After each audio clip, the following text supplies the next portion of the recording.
Assalomu alaykum, qadrli tomoshabinlar. Sizlar bilan usta Jasur va akalar Namangandagi chiroyli qilib bitkizilgan ishimizga e'tibor berasizlar. Shu ishimiz chiroyli qilib obzorini qilib beramiz sizlarga. Ko'rib turganlaringizdek, tashqari tomoniga qiribirli oq slipimizdan qo'yib berganmiz va mana shunaqa chiroyli mokri palasalarni ham solib berganmiz. Qosh, ya'ni kaziroga e'tibor beramiz. Akalar orqalariga tillarang, oldilariga mokri, o'rtalarini esa oq qilib bitkizib berganmiz. Akalar eslatib o'tamiz, bu ishimizni oq do'ldir, mokri va tillarang aralashtirib qilib bitkizib berdik. Ustunlariga ham e'tibor beramiz. Ustunlarni ham hammasini o'zimiz olib kelib qilib bitkizib berganmiz. Akalar, xuddi shu ko'rib turgan obyektivlarga jami 200 kvadrat tunuka fon ishlatilgan.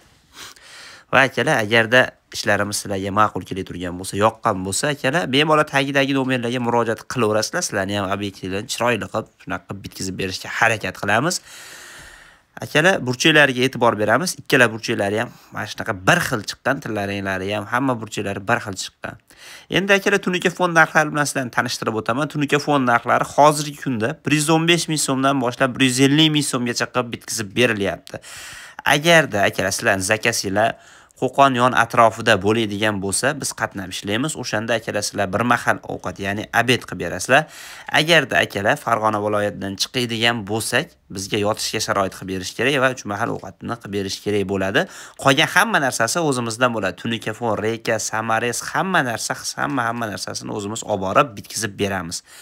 Akalar, ishlarimiz sizlarga ma'qul kelgan bo'lsa, like, podpiska bosish esdan chiqmasin.